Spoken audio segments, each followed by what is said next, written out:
누구 없어요? 제발 도와주세요.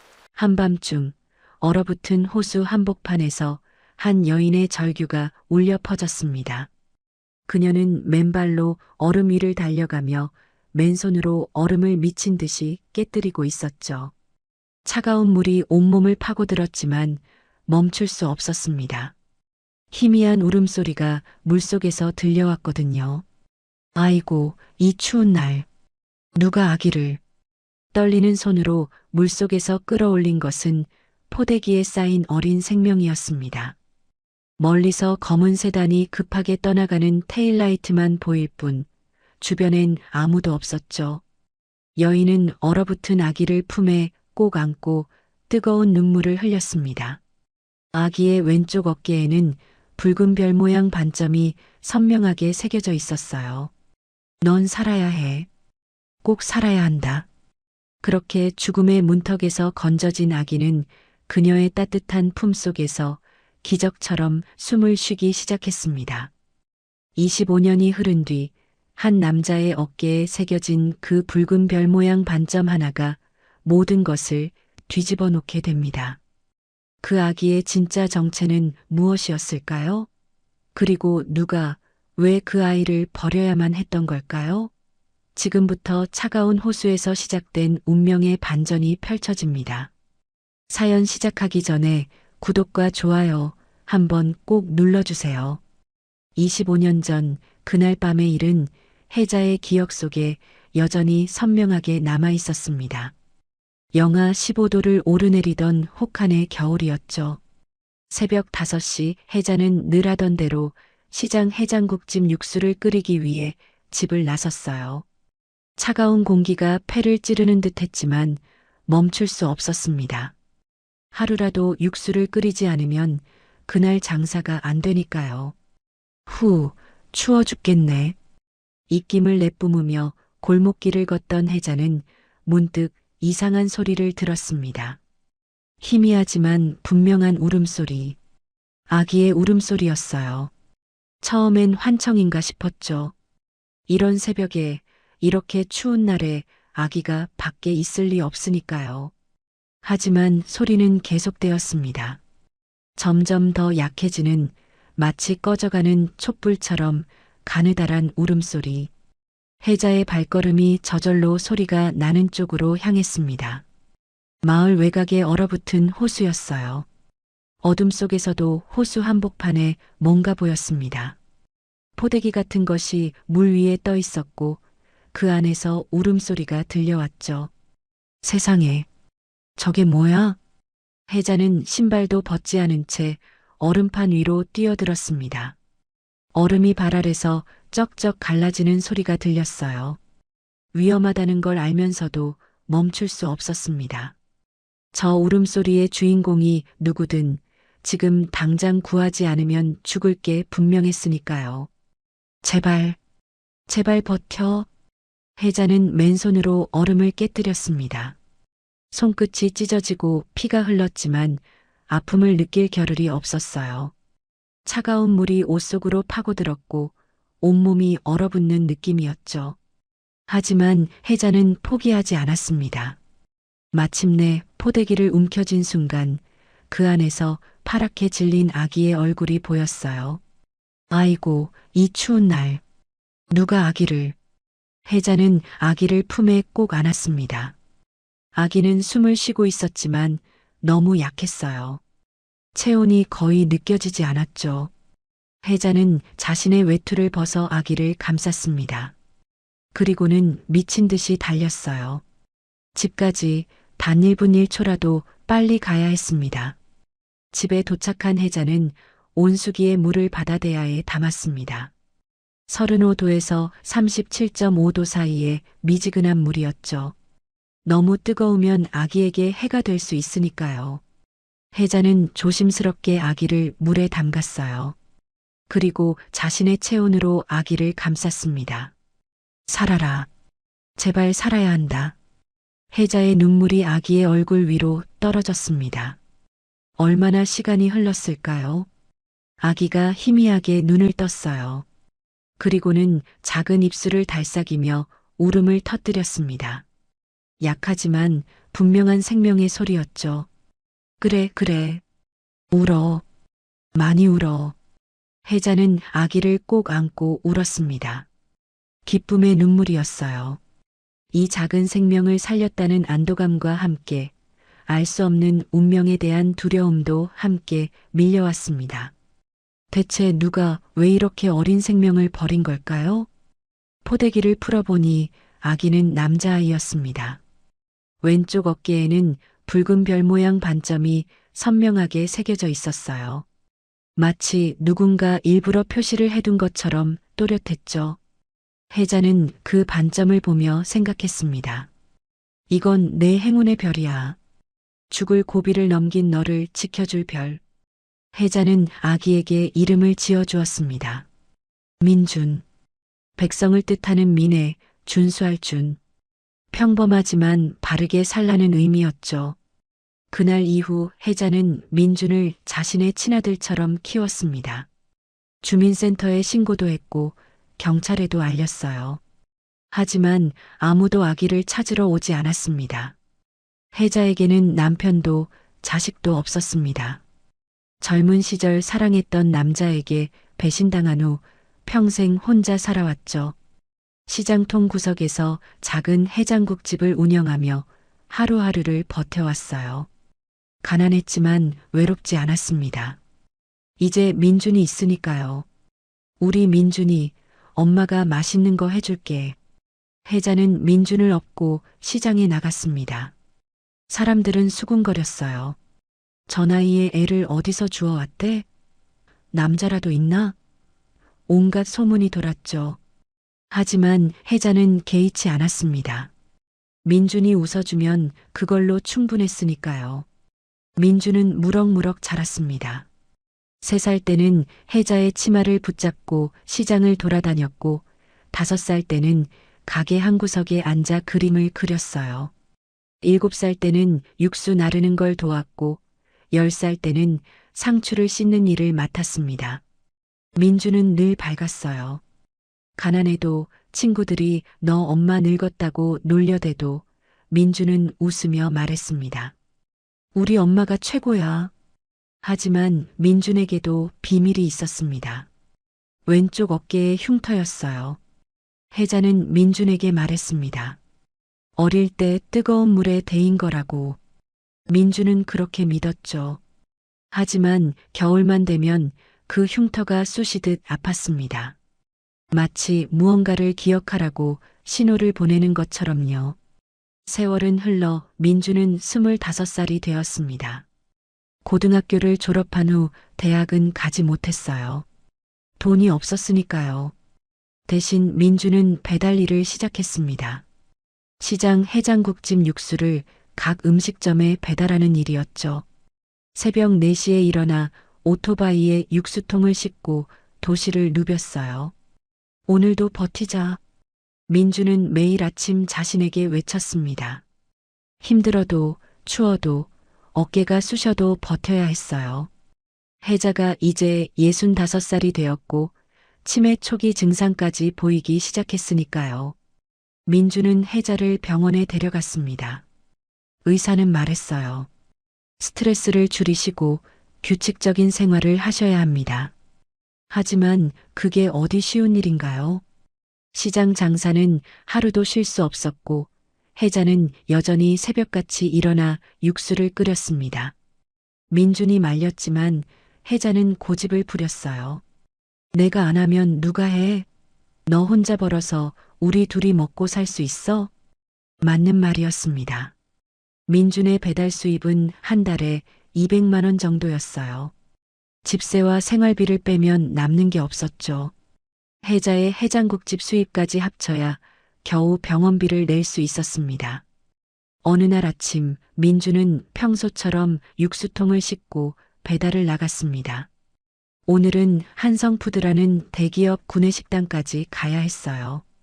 새로 계약한 곳이었죠. 민주는 주소를 확인하며 중얼거렸습니다. 한성푸드, 여기 되게 크네. 도착한 곳은 거대한 빌딩이었습니다. 30층짜리 유리 건물의 주차장만 지하 5층이었어요. 민주는 경비실에서 출입증을 받아 지하 식당으로 내려갔습니다. 식당장이 나와 육수통을 확인했어요. 오늘부터 우리 회사 육수는 여기서 공급받는 거죠? 네, 맞습니다. 한번 맛보세요. 민주는 국자로 육수를 떠서 건넸습니다. 식당장이 한 모금 마셨어요. 그리고는 고개를 저었습니다. 나쁘진 않은데 뭔가 부족한데요? 민준도 맛을 봤습니다. 입안에서 육수가 굴러가는 순간 무엇이 문제인지 단번에 알 수 있었어요.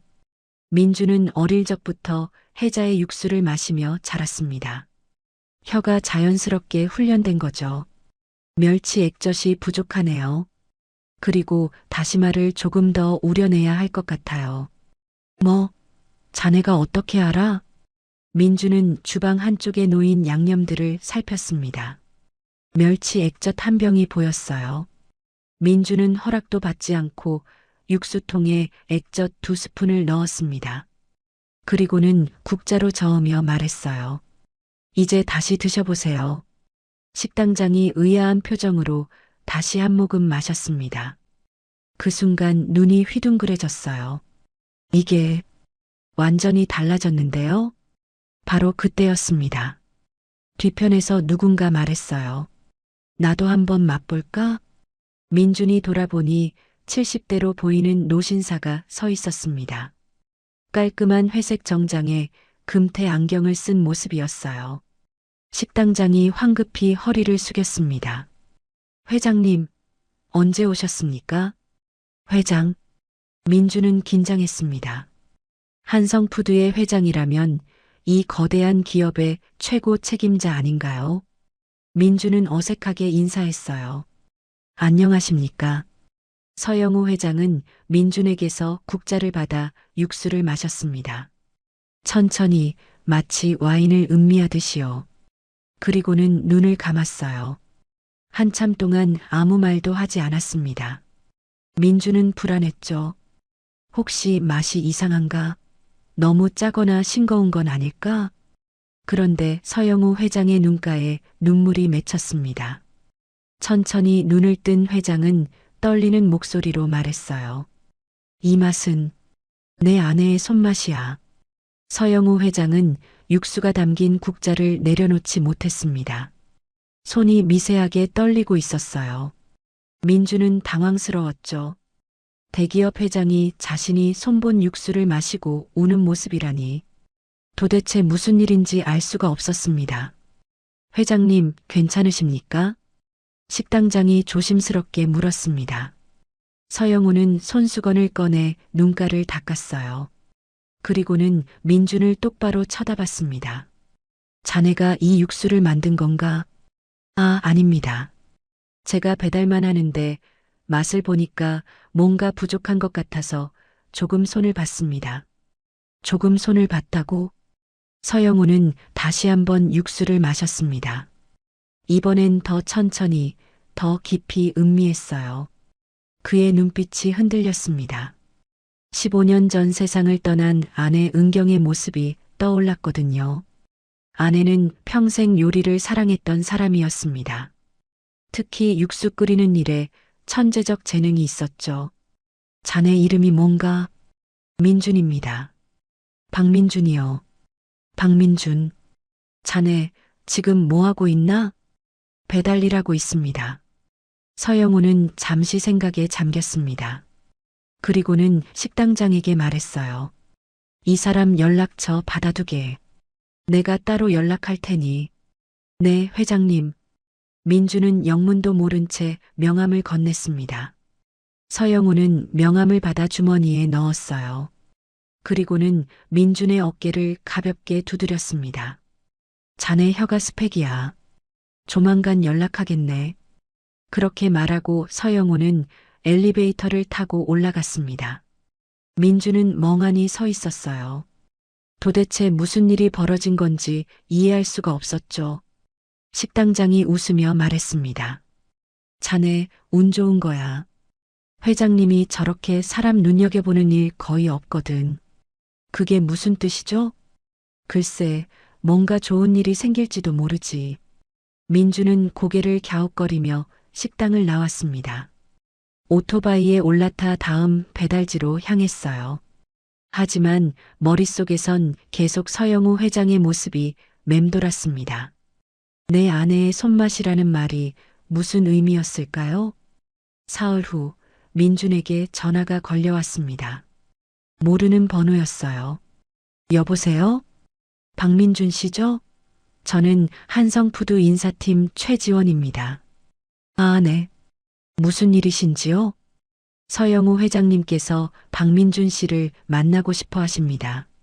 내일 오전 10시에 본사로 와주실 수 있으세요? 민준은 깜짝 놀랐습니다. 회장이 자신을 만나고 싶다니. 대체 무슨 일일까요? 네, 가겠습니다. 다음 날 아침, 민주는 가장 깨끗한 옷을 꺼내 입었습니다. 청바지에 흰색 셔츠였어요. 거울을 보니 초라해 보였지만 어쩔 수 없었습니다. 이게 민준이 가진 전부니까요. 민준아, 어디가? 혜자가 부엌에서 고개를 내밀었습니다. 민준은 웃으며 대답했어요. 엄마, 잠깐 일 때문에 나갔다 올게요. 밥은 먹고 가려무나. 괜찮아요. 금방 올게요. 민주는 서둘러 집을 나섰습니다. 한성푸드 본사까지는 지하철로 40분 거리였어요. 민주는 지하철 안에서 계속 긴장했습니다. 손바닥에 땀이 났죠. 본사 로비에 도착하니 인사팀 직원이 기다리고 있었습니다. 젊은 여직원이었어요. 박민준 씨 맞으시죠? 네. 이쪽으로 오세요. 회장님 집무실로 안내해 드리겠습니다. 민주는 직원을 따라 엘리베이터를 탔습니다. 30층 버튼이 눌렸어요. 최고층이었죠. 엘리베이터가 올라가는 동안 민준의 심장은 쿵쾅거렸습니다. 드디어 문이 열렸습니다. 넓은 복도가 나타났어요. 끝까지 쭉 걸어가니 커다란 문이 보였습니다. 직원이 노크했어요. 회장님, 박민준 씨 모시고 왔습니다. 들어오게. 문이 열렸습니다. 민준은 숨을 깊이 들이쉬고 안으로 들어갔어요. 거대한 집무실이었습니다. 한쪽 벽면은 통유리로 되어 있어서 도시 전체가 내려다 보였죠. 서영우 회장이 책상 앞에 앉아 있었습니다. 어서 오게. 앉게나. 민주는 조심스럽게 의자에 앉았습니다. 서영우는 서류를 한쪽으로 치우고 민준을 바라봤어요. 자네 요리 배운 적 있나? 아니요. 그냥 어릴 때부터 엄마 가게 일을 도우면서 자연스럽게 배웠습니다. 자네 엄마가 요리를 하시나? 네. 시장에서 해장국집을 하십니다. 서영우는 고개를 끄덕였습니다. 그리고는 책상 서랍에서 사진 한 장을 꺼냈어요. 젊은 여자가 웃고 있는 사진이었습니다. 아름다운 미소였죠. 이 사람이 내 아내였네. 15년 전에 세상을 떠났지. 죄송합니다. 아내는 요리를 무척 사랑했어. 특히 육수 끓이는 걸 좋아했지. 자네가 그날 손본 육수 맛이 정확히 아내의 맛이었네. 그래서 자네를 불렀어. 민주는 긴장했습니다. 대체 무슨 제안을 하려는 걸까요? 우리 회사에 신메뉴 개발팀이 있네. 거기서 일해볼 생각 없나? 네. 민주는 자신의 귀를 의심했습니다. 한성푸드에서 일하라고? 자신 같은 고졸 배달원을? 저 회장님, 저는 대학도 안 나왔고 요리 정식으로 배운 적도 없습니다. 그건 중요하지 않네. 자네에겐 천부적인 미각이 있어. 그게 스펙보다 더 귀한 거야. 서영우는 진지했습니다. 그의 눈빛에서 거짓이나 장난기는 보이지 않았어요. 조건은 이렇네. 월급 300만 원, 사대보험 다 들어주고 점심은 회사에서 제공하지. 어떤가? 300만 원. 민준의 현재 수입보다 50만 원이나 많은 금액이었습니다. 게다가 사대보험까지. 민준은 마음이 흔들렸어요. 하지만 동시에 두려움도 밀려왔습니다. 저 같은 사람이 할 수 있을까요? 해보면 알겠지. 자네가 싫다면 억지로 권하진 않겠네만 기회는 자주 오지 않아. 민주는 잠시 고민했습니다. 머릿속에 혜자의 얼굴이 떠올랐어요. 치매 초기 증상으로 고생하는 엄마. 병원비 때문에 허리가 휠 정도로 일하는 엄마. 민주는 결심했습니다. 하겠습니다. 좋아. 다음 주 월요일부터 출근하게. 인사팀에서 연락할 거야. 민주는 꿈을 꾸는 것 같았습니다. 집으로 돌아오는 내내 멍했어요. 지하철 안에서도 골목길을 걸을 때도 실감이 나지 않았습니다. 집에 도착하니 혜자가 밥상을 차리고 있었습니다. 민준아, 어디 갔다 왔어? 엄마, 저 회사 취직했어요. 뭐? 혜자는 국자를 든 채 얼어붙었습니다. 민주는 웃으며 말했어요. 한성푸드라는 큰 회사예요. 거기 신메뉴 개발팀에서 일하게 됐어요. 월급도 300만 원이래요. 혜자의 눈에 눈물이 고였습니다. 기쁨의 눈물이었어요. 그래. 우리 아들이 드디어. 엄마, 이제 병원비 걱정 안 해도 돼요. 제가 다 벌게요. 혜자는 민준을 꼭 껴안았습니다. 민준도 엄마를 안았어요. 둘은 한참을 그렇게 서 있었습니다. 다음 주 월요일 민준은 정장을 빌려 입고 출근했습니다.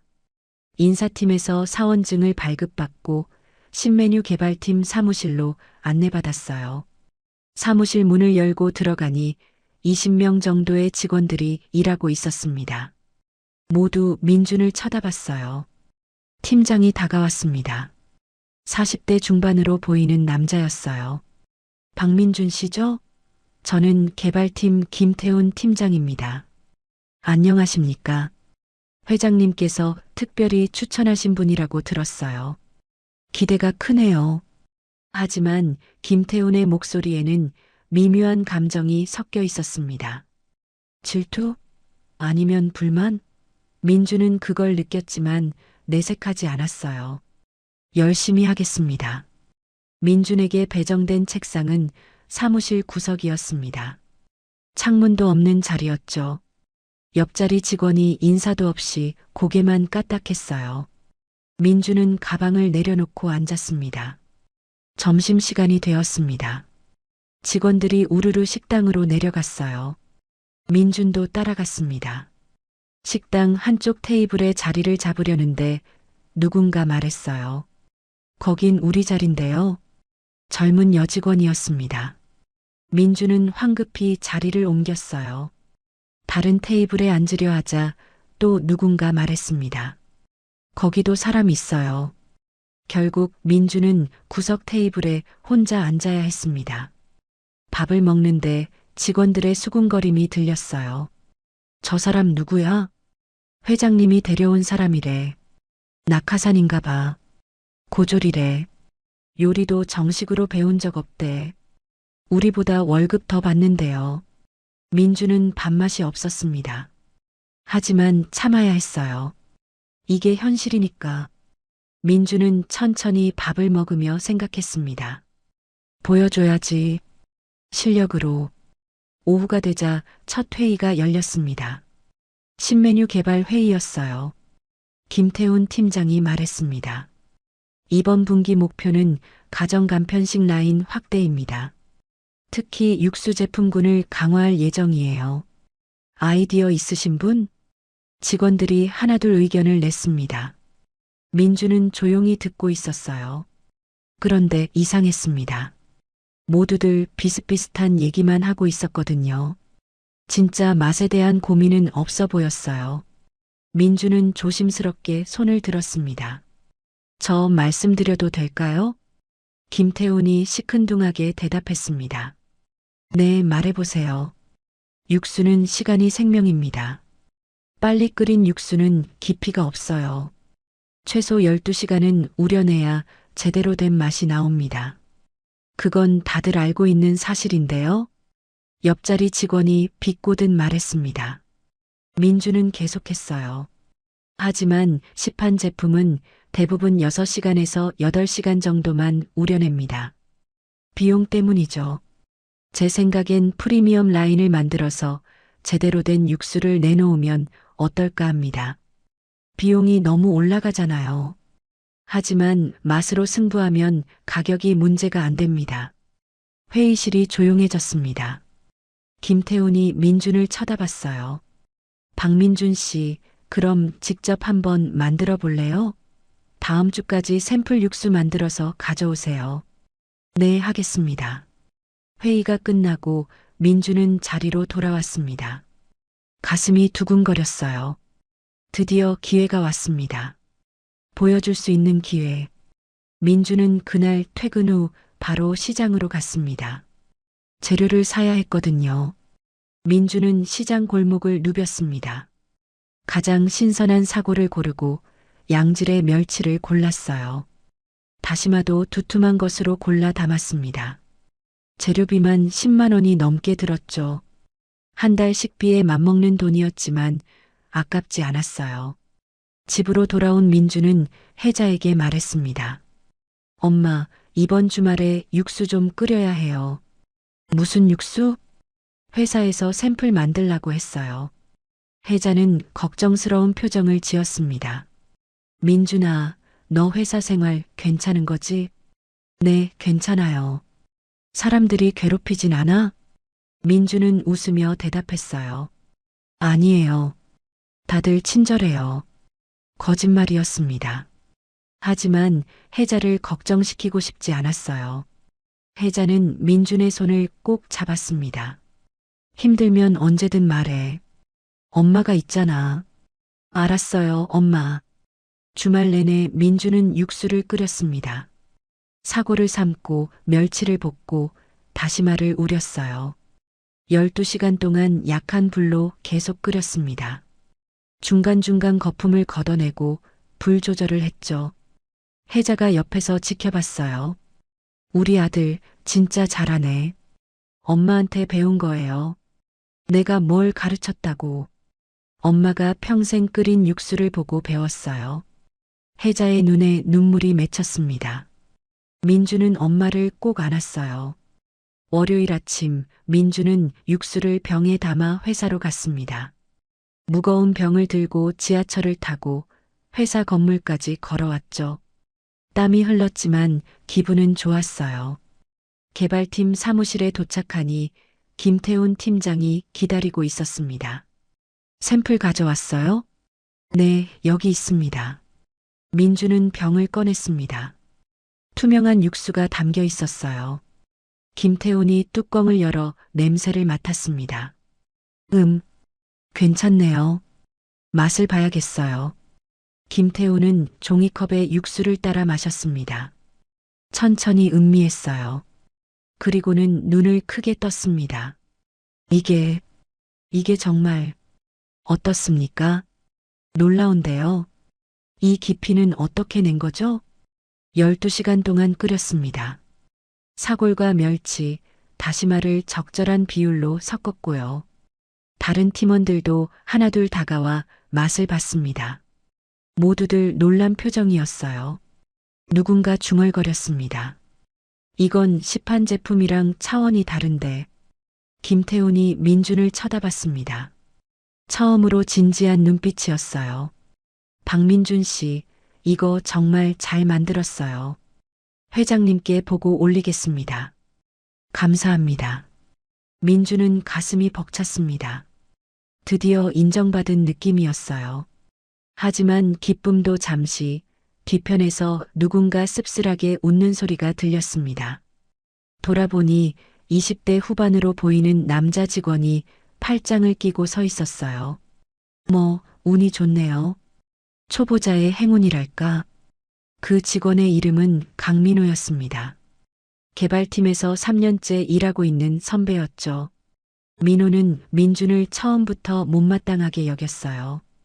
회장이 직접 데려온 낙하산이라고 생각했으니까요. 오후가 되자 서영우 회장실로 호출이 왔습니다. 김태훈 팀장과 민준이 함께 올라갔어요. 엘리베이터 안에서 김태훈이 말했습니다.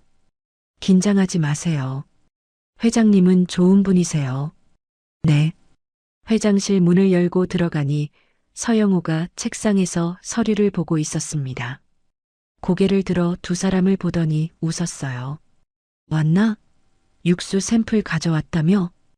김태훈이 육수병을 건넸습니다. 서영호는 종이컵에 따라 마셨어요. 한 모금, 두 모금, 그리고는 눈을 감았습니다. 한참 동안 아무 말도 하지 않았죠.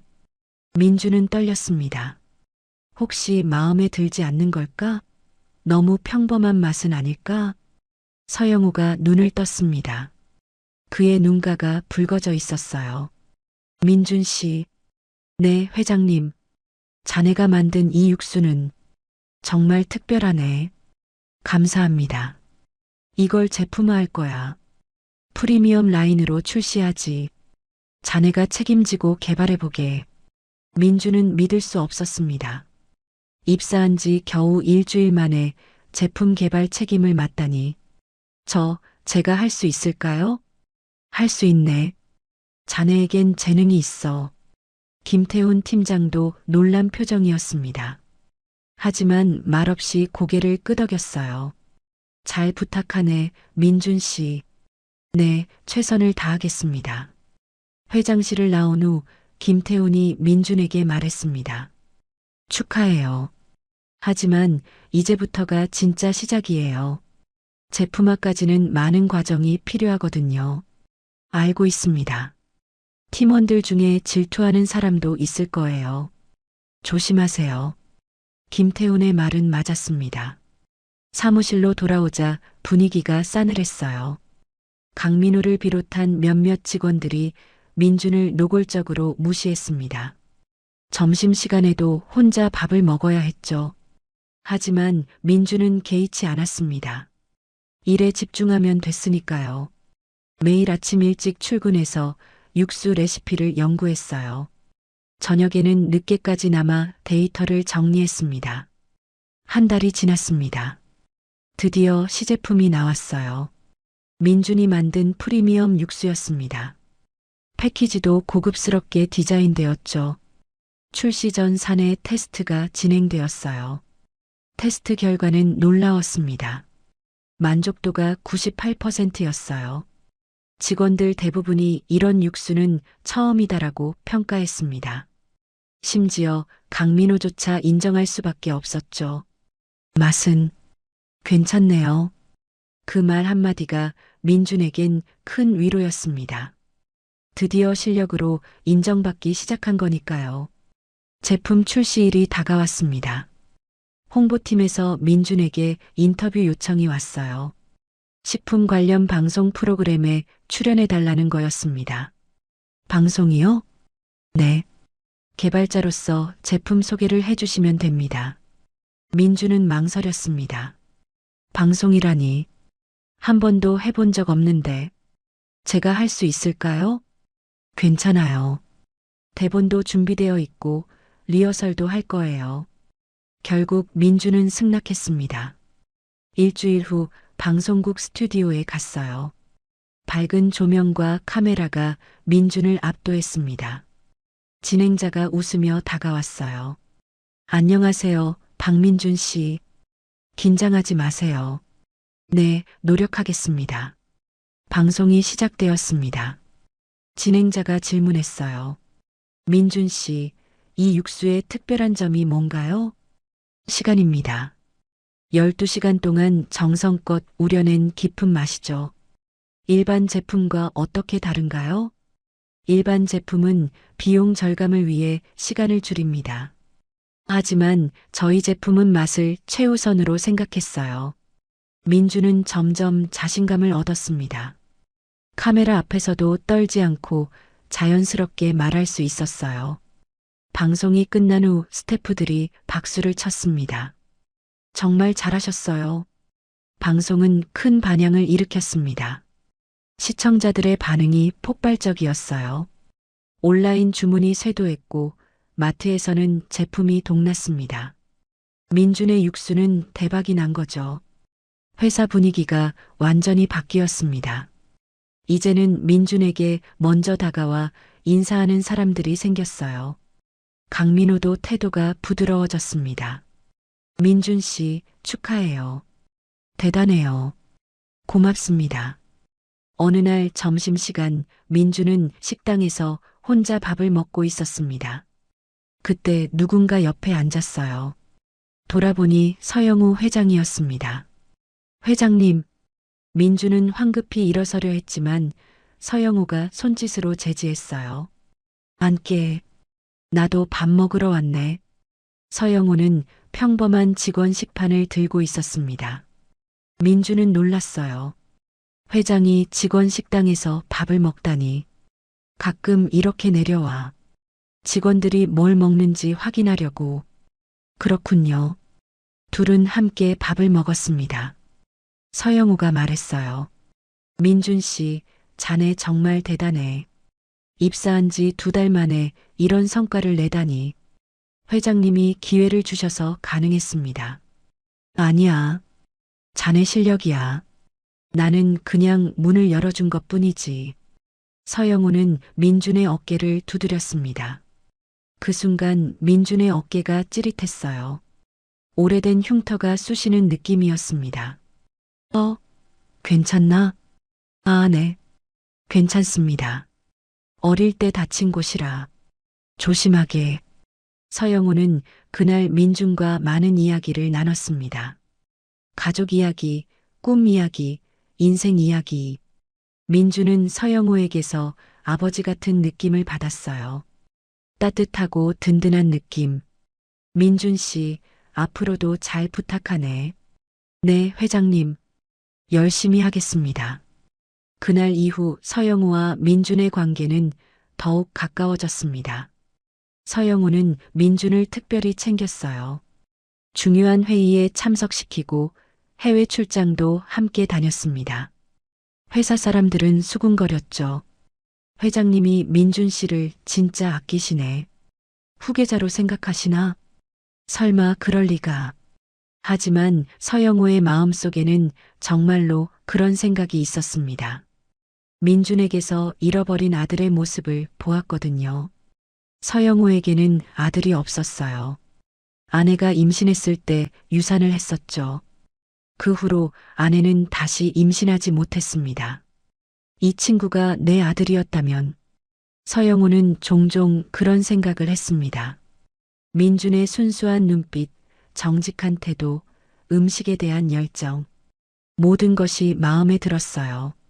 한편 회사 부사장 최서진은 이 상황을 불안하게 지켜보고 있었습니다. 최서진은 서영우의 처남이었어요. 아내가 서영우의 여동생이었죠. 최서진은 오랫동안 회사의 2인자 자리를 지켜왔습니다. 그리고 언젠가는 회장 자리를 물려받을 거라고 믿었어요. 하지만 민준의 등장으로 모든 게 흔들리기 시작했습니다. 서영우가 민준에게 쏟는 애정이 최서진을 불안하게 만들었죠. 저 녀석 때문에 내 자리가 위태로워질 수도 있어. 최서진은 민준을 감시하기 시작했습니다. 약점을 찾으려고 했어요. 하지만 민준에게는 특별한 약점이 없었습니다. 정직하게 일하고 성실하게 생활했으니까요. 어느 금요일 저녁 회사에서 야유회가 열렸습니다. 교회의 리조트에서 하루 묵는 행사였어요. 민준도 참석했습니다. 민준 씨, 같이 술 한잔해요. 동료들이 민준에게 다가왔습니다. 이제는 민준을 환영하는 분위기였어요. 민준은 적당히 술을 마시며 사람들과 어울렸습니다. 다음 날 오전 야외 수영장에서 물놀이가 있었습니다. 민준도 수영복으로 갈아입고 참여했어요. 물속에서 신나게 놀다가 잠시 쉬려고 풀장 밖으로 나왔습니다. 바로 그때였습니다. 최서진이 민준의 왼쪽 어깨를 보는 순간 얼굴이 새하얗게 질렸어요. 붉은 별 모양 반점. 그 반점을 최서진은 알고 있었습니다. 25년 전 그가 직접 본 반점이었으니까요. 최서진의 손이 떨렸습니다. 수건을 쥔 손에서 땀이 배어 나왔어요. 민주는 그런 최서진을 보지 못한 채 다시 물속으로 뛰어들었습니다. 최서진은 비틀거리며 라운지 의자에 앉았어요. 머릿속이 하얗게 변했습니다. 살아있었어? 25년 전 그 피덩이가. 최서진의 기억이 되살아났습니다. 25년 전 혹한의 겨울밤. 서영호의 아내가 출산한 지 사흘 만에 세상을 떠났어요. 산후출혈이 심해 결국 목숨을 잃었죠. 서영호는 슬픔에 빠져 병원에서 나오지 못했습니다. 그때 최서진은 기회를 봤어요. 갓난아기를 없애버리면 후계자 문제가 사라진다고 생각했죠. 최서진에게는 아들이 둘 있었습니다. 만약 서영호의 친아들이 없다면 자신의 아들 중 하나가 한성푸드를 물려받을 수 있을 거라 믿었어요. 최서진은 병원 신생아실에서 아기를 데리고 나왔습니다. 간호사들에게 형님이 아기를 보고 싶어 하신다고 거짓말을 했죠. 그리고는 검은 세단을 몰고 교회 호수로 갔어요. 얼어붙은 호수 한복판에 얼음 구멍을 뚫고 아기를 밀어 넣었습니다. 잘 가라. 너 때문에 내 인생이 망가질 순 없어. 최서진은 차를 몰고 떠났습니다. 뒤도 돌아보지 않았어요. 그리고 병원으로 돌아가 간호사들에게 말했죠. 아기가 갑자기 사라졌어요. 유괴범이 데려간 것 같아요. 경찰이 수사했지만 아무것도 찾지 못했습니다. 서영호는 아내도 잃고 아들도 잃었어요. 그 슬픔을 평생 안고 살았죠. 최서진은 그 사실을 묻어두고 살았습니다. 25년 동안 아무도 몰랐어요. 서영호도 회사 사람들도. 그런데 지금 그 아기가 눈앞에 나타난 겁니다. 살아서. 확실한 건가?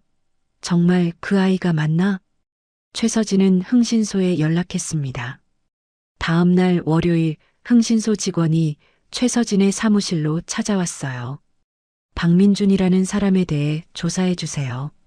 출생부터 지금까지 모든 것을. 알겠습니다. 일주일 후 결과가 나왔습니다. 흥신소 직원이 두꺼운 파일을 건넸어요.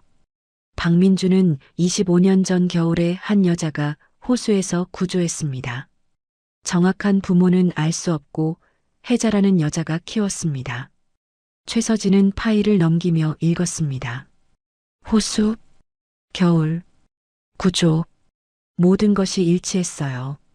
최서진의 얼굴이 창백해졌습니다. 그 여자 혜자는 어디 사나요? 시장 근처 달동네에 삽니다. 해장국집을 운영하고 있어요. 알겠습니다. 최서진은 직원을 돌려보낸 후 의자에 주저앉았습니다. 손이 떨렸어요. 만약 서영호가 이 사실을 알게 된다면? 만약 유전자 검사라도 한다면? 그럼 난 끝이야. 살인 미수죄로 감옥에 가고 회사에서도 쫓겨나. 최서진은 결심했습니다. 민준을 없애야 한다고. 하지만 직접 손을 쓸 순 없었어요. 너무 위험했으니까요. 다른 방법을 찾아야 했습니다. 며칠 후 최서진은 민준을 불렀습니다. 부사장실로요. 박민준 씨, 잠깐 올라와 주시겠어요? 네, 부사장님. 민준은 긴장하며 엘리베이터를 탔습니다. 부사장이 자신을 부른 건 처음이었거든요. 부사장실 문을 두드리자 최서진의 목소리가 들렸어요. 들어오게. 민준이 들어가자 최서진은 웃으며 손짓했습니다. 앉게. 차라도 한잔 할까? 아, 괜찮습니다. 그러지 말고 앉아요. 이야기 좀 나누고 싶어서. 민준은 소파에 앉았습니다. 최서진이 커피를 내왔어요. 민준은 받아 마셨습니다. 민준 씨, 요즘 회사 생활은 어때요? 덕분에 잘 지내고 있습니다. 회장님이 많이 챙겨주시던데? 네, 감사하게도. 최서진의 눈빛이 날카로워졌습니다. 하지만 표정은 여전히 부드러웠어요. 민준 씨, 혹시 가족은 어떻게 되나요? 어머니 한 분 계십니다. 아버지는 어릴 때 돌아가셨습니다. 거짓말이었습니다. 민주는 자신의 출생에 대해 말하고 싶지 않았어요. 최서진은 알면서도 모르는 척 했습니다. 그렇군요. 어머니가 혼자 키우셨겠네요. 힘드셨겠어요. 네, 고생 많이 하셨습니다. 효자네요. 어머니께 잘해드려요. 그러려고 합니다.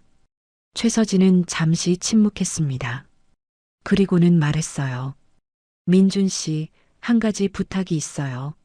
네, 말씀하세요. 다음 주에 VIP 고객 만찬이 있어요. 거기서 우리 제품을 선보일 건데 민준 씨가 직접 요리를 해주면 어떨까 해서요.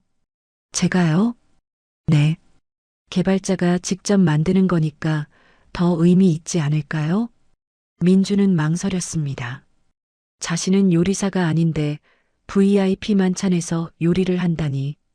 하지만 거절하기도 어려웠어요. 알겠습니다. 해보겠습니다. 고마워요. 기대할게요. 민주는 부사장실을 나왔습니다. 복도를 걸으며 생각했어요. 왜 부사장이 자신을 불렀을까? 그냥 친절한 걸까? 아니면 다른 의도가 있는 걸까? 다음 주 금요일 VIP 만찬이 열렸습니다. 호텔 연회장이었어요. 100여 명의 손님들이 초대되었죠.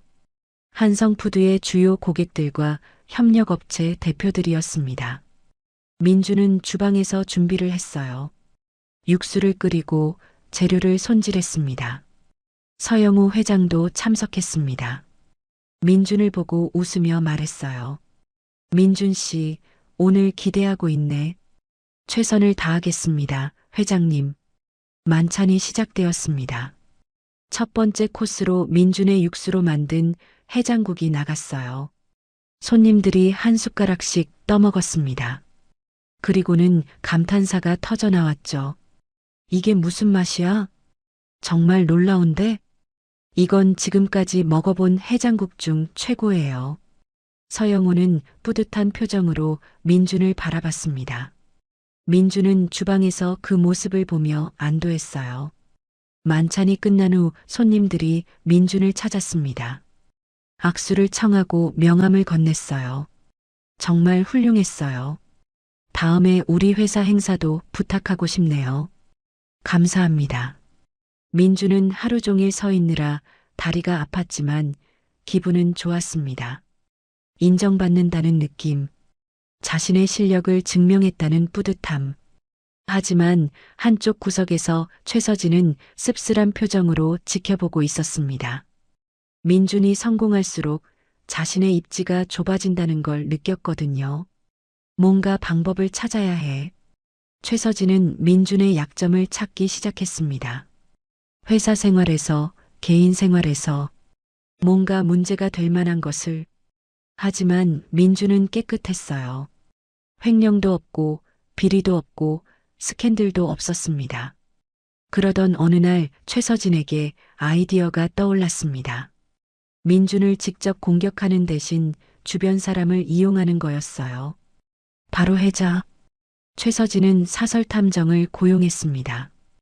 혜자의 일상을 감시하게 했죠. 며칠 후 보고가 올라왔어요. 혜자는 치매 초기 증상이 있습니다. 가끔 길을 잃거나 사람을 잊어버립니다. 치매라. 이용할 수 있겠군. 최서진은 계획을 세웠습니다. 교묘하고 치밀한 계획이었어요. 다음 주 어느 날 저녁 혜자는 시장 가게를 정리하고 있었습니다. 손님이 모두 돌아가고 혼자 설거지를 하고 있었죠. 그때 한 남자가 가게로 들어왔어요. 안녕하세요. 혜자가 돌아보니 잘 차려입은 중년 남자였습니다. 최서진이었어요. 어서 오세요. 손님, 뭘 드릴까요? 해장국 한 그릇 주세요. 혜자는 국을 끓여내왔습니다. 최서진은 천천히 먹으며 혜자를 관찰했어요. 주름진 손, 구부정한 허리, 지친 눈빛. 25년 동안 고생한 흔적이 역력했죠. 맛있습니다. 고맙습니다. 아드님이 한성푸드에 다닌다면서요? 혜자는 놀라며 최서진을 쳐다봤습니다. 어떻게 아세요? 저도 같은 회사에 다닙니다. 민준 씨 이야기 많이 들었어요. 그래요? 우리 아들이 폐를 끼치진 않나요? 아니요. 아주 잘하고 있어요. 회장님도 많이 아끼시고. 혜자의 얼굴에 미소가 번졌습니다. 자식 자랑을 듣는 게 이렇게 기쁠 수가 없었어요. 다행이네요. 우리 민준이가 제대로 된 교육도 못 받았는데. 아니에요. 실력으로 인정받고 있습니다. 최서진은 계속 이야기를 이어갔습니다. 민준에 대한 칭찬, 회사에서의 성과, 미래 전망. 혜자는 듣는 내내 행복한 표정이었어요. 손님 고맙습니다. 우리 아들 잘 봐주세요. 그럼요. 당연하죠. 최서진은 계산을 하고 가게를 나섰습니다. 하지만 이건 시작에 불과했어요. 진짜 계획은 따로 있었습니다.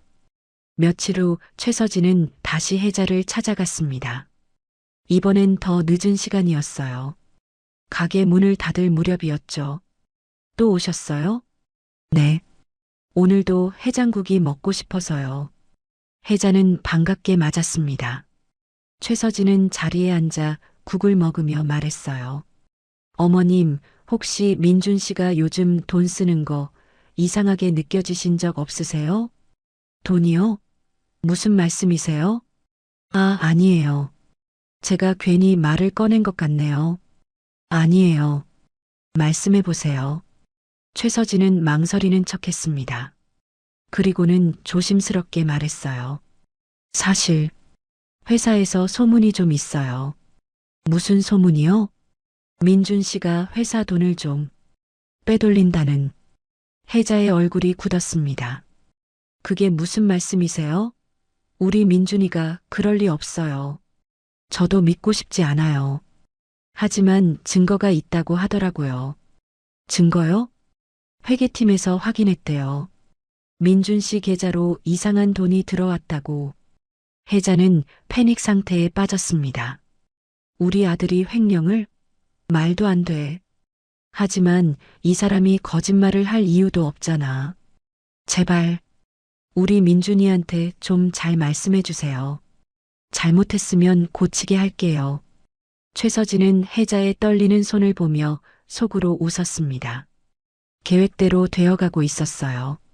어머님, 너무 걱정하지 마세요. 제가 알아서 처리하겠습니다. 정말요? 고맙습니다. 하지만 민준 씨가 자백을 해야 해요. 그래야 선처를 받을 수 있거든요. 자백이요? 네. 어머님이 민준 씨를 설득해 주시면 좋겠어요. 혜자는 고개를 끄덕였습니다. 뭐가 뭔지도 모른 채 끄덕인 거죠. 치매 초기 증상 때문에 판단력이 흐려진 상태였어요. 그날 밤 민준이 집에 돌아왔습니다. 혜자는 부엌에서 저녁을 준비하고 있었어요. 엄마 다녀왔습니다. 민준아 앉아라. 혜자의 목소리가 평소와 달랐습니다. 민준은 이상한 느낌이 들었어요. 무슨 일 있어요? 너 회사에서 돈을 훔쳤니? 민준은 깜짝 놀랐습니다. 네. 무슨 말씀이세요? 회사 사람이 왔었어. 내가 돈을 빼돌렸다고 하더라. 엄마, 그건 오해예요. 저는 그런 적 없어요. 정말이니? 정말이에요. 누가 그런 말을 했어요? 혜자는 최서진의 얼굴을 떠올렸습니다. 하지만 이름을 기억할 수 없었어요. 치매 때문이었죠. 그게 이름이 뭐였더라? 민주는 혜자를 꼭 안았습니다. 엄마, 걱정하지 마세요. 저는 아무 잘못도 안 했어요. 그래, 그래야 하는데. 하지만 혜자의 마음속 불안은 가시지 않았습니다. 최서진의 말이 계속 맴돌았거든요. 다음 날 회사에서 민주는 평소처럼 일을 했습니다. 점심시간이 되어 식당으로 내려가는데 김태훈 팀장이 다가왔어요. 민준 씨, 잠깐 얘기 좀 할까요? 네, 팀장님. 둘은 조용한 회의실로 갔습니다. 김태훈이 문을 닫고 심각한 표정을 지었어요. 민준 씨, 혹시 회사 돈을 개인적으로 쓴 적 있어요? 민주는 어안이 벙벙했습니다. 또 그 얘기였어요. 없습니다. 절대로. 그런데 회계팀에서 이상한 보고가 올라왔어요. 무슨 보고요? 김태호는 서류를 꺼냈습니다. 은행 거래 내역이었어요. 민준 씨 계좌로 지난달에 500만 원이 들어왔더군요. 출처가 회사 비자금 계좌예요. 그럴 리 없어요. 저는 그런 돈 받은 적 없습니다. 하지만 증거가 여기 있어요. 민주는 서류를 들여다봤습니다. 분명 자신의 이름과 계좌번호였어요. 하지만 이건 말도 안 되는 일이었습니다. 누가 조작한 거예요? 저는 정말 모릅니다. 김태우는 한숨을 쉬었습니다. 민준 씨, 저는 믿고 싶어요. 하지만 증거가 이렇게 명백한데. 팀장님, 제발 믿어주세요. 저는 절대 그런 짓 안 했어요. 일단 조사가 진행될 겁니다. 그때까지 출근 정지예요. 출근 정지요? 네. 죄송합니다. 민주는 멍한 상태로 회사를 나왔습니다. 도대체 무슨 일이 벌어지고 있는 건지 이해할 수가 없었어요.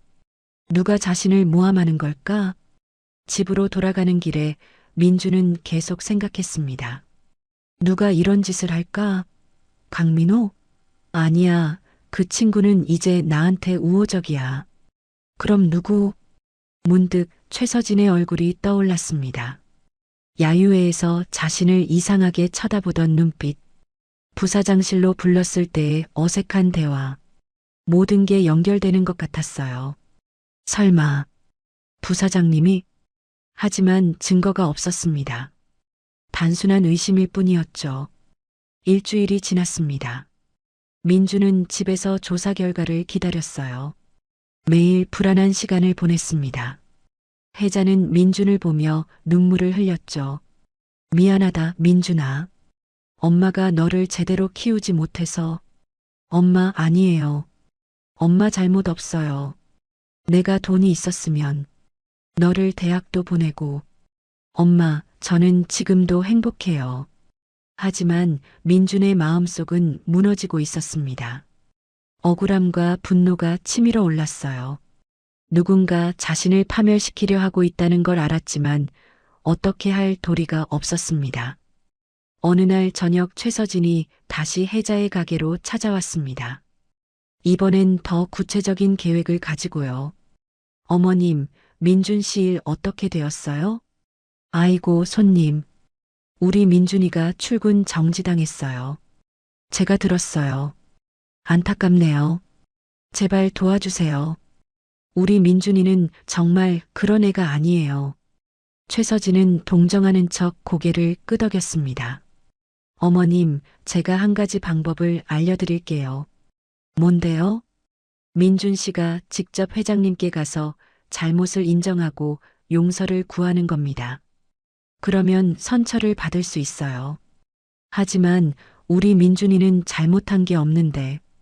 어머님, 현실을 보세요. 증거가 있잖아요. 지금은 인정하고 빌어야 살 수 있어요. 혜자는 혼란스러웠습니다. 이 사람 말이 맞는 걸까? 아들을 위해서라면 뭐든 해야 하는 거 아닐까? 알겠어요. 제가 민준이를 설득해 볼게요. 최서진은 만족스러운 표정으로 가게를 나섰습니다. 그날 밤 혜자는 민준에게 말했습니다. 민준아, 회장님한테 가서 빌어라. 엄마, 저는 잘못한 게 없어요. 알아. 하지만 지금은 그게 중요한 게 아니야. 내 미래가 걸린 일이잖아. 엄마, 제발 엄마 말 좀 들어. 내가 감옥에 가면 엄마는 어떡해?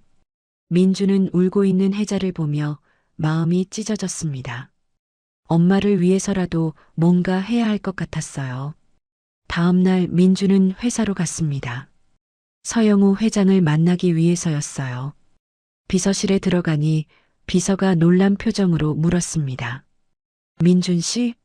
출근 정지 중 아니에요? 회장님을 뵈어야 합니다. 하지만 제발이요. 5분만 시간을 주세요.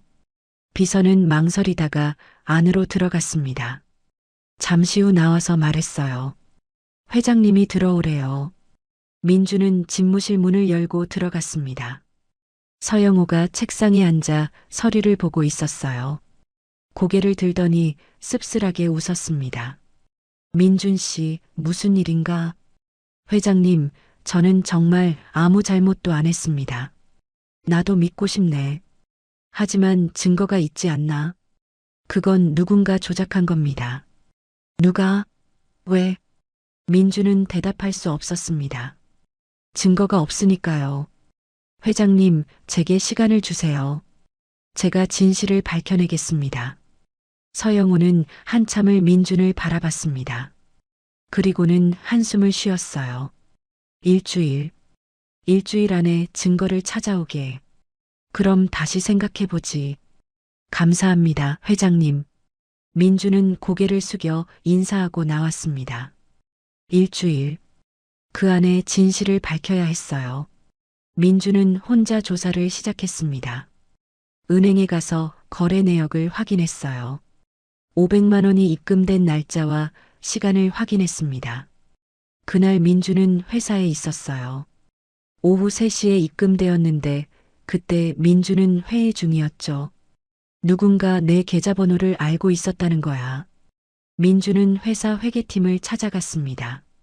하지만 회계팀은 민준을 경계했어요. 민준 씨, 지금 조사 중인데 여기 오시면 안 됩니다. 저는 진실을 밝히고 싶을 뿐입니다. 그건 조사팀에서 할 일이에요. 민주는 막막했습니다.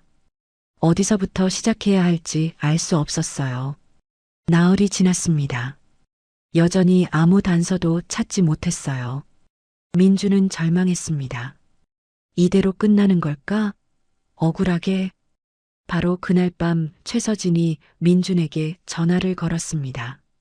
민준 씨, 나 최서진 부사장입니다. 네, 부사장님. 내일 저녁 8시에 회사 냉동 창고로 와주시겠어요? 증거가 있습니다. 증거요? 네. 진짜 범인이 누군지 알아냈어요. 혼자 오세요. 아무한테도 말하지 말고. 민주는 의심스러웠습니다. 하지만 증거라는 말에 혹했어요.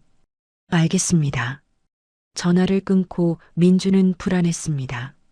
뭔가 이상했거든요. 하지만 다른 방법이 없었어요. 민주는 결심했습니다. 내일 가보자고. 다음 날 저녁 8시 민주는 회사 건물로 갔습니다. 이미 퇴근 시간이 지나 건물은 텅 비어 있었어요. 경비실에서 출입증을 받아 지하 냉동창고로 내려갔습니다. 냉동창고 문 앞에 최서진이 서 있었습니다. 왔군요. 부사장님, 증거가 뭔가요? 안에 있어요. 들어가 보세요. 민주는 냉동창고 문을 열고 들어갔습니다. 차가운 공기가 얼굴을 때렸어요. 영하 20도였죠. 민주는 안을 둘러봤습니다. 어디 있는데요? 그 순간 뒤에서 문이 닫히는 소리가 들렸습니다. 민주는 황급히 돌아서서 문을 두드렸어요. 부사장님, 문 열어주세요. 밖에서 최서진의 목소리가 들렸습니다. 미안하네, 민준 씨. 자네는 여기서 끝이야. 뭐라고요? 자네가 살아있으면 내 인생이 망가져. 그럴 순 없지. 민주는 공포에 질렸습니다. 냉동 창고에 갇혔어요. 영하 20도의 극한 추위 속에서 제발 문 열어주세요. 하지만 최서진은 이미 떠나고 없었습니다. 민주는 문을 미친 듯이 두드렸어요. 하지만 아무도 없었습니다. 밤늦은 시간이라 경비원도 순찰 중이었죠. 시간이 흐를수록 몸이 얼어붙었습니다. 손가락이 감각이 없어졌고 다리가 떨렸어요. 민주는 바닥에 주저앉았습니다. 이렇게 끝나는 건가? 엄마. 민준의 의식이 흐려지기 시작했습니다. 민주는 냉동창고 바닥에 웅크리고 앉았습니다. 온몸이 떨렸어요. 이를 딱딱 부딪히며 체온을 유지하려 했지만 소용없었습니다. 영하 20도의 추위는 가차없이 민준의 몸을 파고들었어요. 추워. 너무 추워. 민준의 왼쪽 어깨가 쑤시기 시작했습니다. 오래된 흉터가 있는 부분이었어요. 어릴 때부터 겨울만 되면 아팠던 그곳. 하지만 지금은 그 통증조차 무감각해지고 있었습니다. 시간이 얼마나 흘렀을까요? 민준의 눈앞에 환각이 보이기 시작했어요. 얼어붙은 호수였습니다.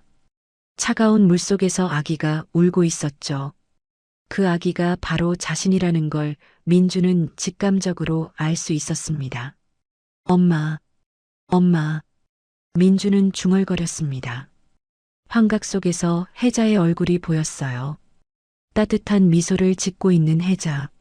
민준을 품에 안고 넌 살아야 해라고 속삭이는 모습. 엄마 사랑해요. 민준의 의식이 점점 멀어져 갔습니다. 바로 그 시각 집에서 혜자는 잠들지 못하고 뒤척이고 있었습니다. 이상한 불안감이 가슴을 짓눌렀어요. 민준이 위험하다는 느낌. 모성 본능이 울리는 경보였습니다. 민준아. 혜자는 침대에서 일어났습니다. 시계를 보니 밤 11시였어요. 민준에게 전화를 걸었지만 받지 않았습니다. 한 번, 두 번, 세 번. 계속 받지 않았어요. 왜 전화를 안 받아? 혜자는 옷을 걸쳤습니다. 뭔가 잘못되었다는 확신이 들었어요. 맨발로 집을 나섰습니다. 택시를 잡아 타고 한성푸드 본사로 향했죠. 아줌마, 이 시간에 거기 가서 뭐 하려고? 기사가 물었지만 혜자는 대답하지 않았습니다. 그저 빨리요, 빨리 가주세요라고만 말했어요. 회사 건물 앞에 도착했습니다. 경비실에서 경비원이 나왔어요. 여기 무슨 일이세요? 제 아들이 안에 있어요. 들어가야 해요. 지금은 퇴근 시간입니다. 내일 오세요. 안 돼요. 지금 당장 들어가야 해요. 혜자는 경비원을 밀치고 안으로 뛰어들려고 했습니다. 경비원이 혜자를 막았어요. 아줌마, 이러시면 경찰 불러요. 제 아들이 위험해요. 제발 믿어주세요. 혜자의 눈에서 눈물이 흘러내렸습니다. 절박한 표정이었죠. 경비원은 당황했어요. 아들이 누군데요? 박민준이요. 신메뉴 개발팀에 다니는. 아, 그 직원. 하지만 지금 건물에 없을 텐데요. 아니에요. 분명히 있어요. 혜자는 경비실 유리창을 주먹으로 쳤습니다. 손에서 피가 났지만 개의치 않았어요. 계속 쳤고 쳤습니다. 아줌마, 진정하세요. 유리창이 깨졌습니다. 혜자는 깨진 유리창 사이로 손을 넣어 비상벨을 눌렀어요. 삐. 건물 전체에 경보음이 울려 퍼졌습니다. 경비원들이 우르르 달려왔습니다. 한 경비원이 혜자를 붙잡았어요. 이 사람이 미쳤어. 제 아들 찾아야 해요. 지하 냉동 창고. 거기 가봐요. 냉동 창고. 한 경비원이 의아한 표정으로 무전기를 꺼냈습니다. 2층 지하 냉동 창고 확인해봐. 잠시 후 무전기에서 목소리가 들렸어요. 2층 냉동 창고 문이 잠겨 있습니다. 그런데 안에서 소리가 들리는 것 같은데요? 혜자가 소리쳤습니다. 민준이야. 우리 아들이야. 경비원들이 급히 지하로 내려갔습니다. 혜자도 따라갔어요. 맨발로 계단을 뛰어 내려갔습니다. 냉동 창고 앞에 도착하니 문이 잠겨 있었습니다. 경비원이 열쇠로 문을 열었어요. 문이 열리는 순간 차가운 공기가 쏟아져 나왔습니다. 안에 민준이 쓰러져 있었습니다. 온몸이 파랗게 질려 있었어요. 민준아. 혜자는 민준에게 달려가 안았습니다. 몸이 얼음처럼 차가웠어요. 민준아, 정신 차려. 엄마야. 경비원이 구급차를 불렀습니다. 혜자는 자신의 외투를 벗어 민준을 감쌌어요. 그리고 자신의 체온으로 민준을 감쌌습니다. 25년 전 호수에서 그랬던 것처럼 살아야 해. 넌 꼭 살아야 해. 구급차가 도착했습니다. 응급구조사들이 민준을 들것에 실었어요. 혜자도 함께 탔습니다. 환자 체온이 33도입니다. 저체온증이에요. 빨리 병원으로. 구급차가 사이렌을 울리며 달렸습니다. 혜자는 민준의 손을 꼭 잡고 있었어요. 민준아, 엄마 목소리 들려? 포기하지 마. 엄마가 여기 있어. 병원 응급실에 도착했습니다. 의사들이 민준을 응급 처치했어요. 따뜻한 수액을 주입하고 전기 담요로 감쌌습니다. 보호자분? 네, 저요. 환자가 위험합니다. 장기 손상 가능성이 있어요. 지금 집중 치료 중입니다. 혜자는 주저앉았습니다. 복도 의자에 앉아 울었어요. 제발, 제발 살려주세요. 1시간이 지났습니다. 의사가 나왔어요. 일단 생명은 건졌습니다. 하지만 아직 의식이 돌아오지 않았어요. 언제 깨어날까요?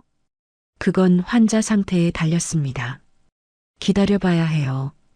혜자는 중환자실 밖에서 기다렸습니다. 밤새 한숨도 자지 못했어요. 다음 날 아침 한성푸드 본사는 발칵 뒤집혔습니다. 직원이 냉동 창고에 갇혀 죽을 뻔한 사건이 알려진 거예요. 서영우 회장은 즉시 병원으로 달려갔습니다. 민준 씨가 어디 있습니까? 중환자실입니다. 서영우는 중환자실로 갔습니다.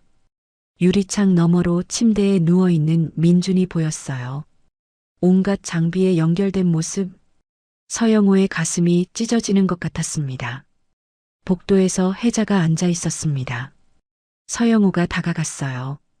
어머님이시죠? 민준 씨 어머님. 혜자는 고개를 들었습니다. 피곤에 지친 얼굴이었어요. 누구세요? 저는 한성푸드 서영우입니다. 혜자는 벌떡 일어났습니다. 회장님, 도대체 우리 민준이한테 무슨 짓을 한 거예요? 진정하세요. 저도 지금 상황을 파악 중입니다. 누가 우리 아들을 냉동 창고에 가둔 거예요? 서영우는 대답할 수 없었습니다. 아직 조사가 진행 중이었으니까요. 제가 반드시 밝혀내겠습니다. 약속합니다.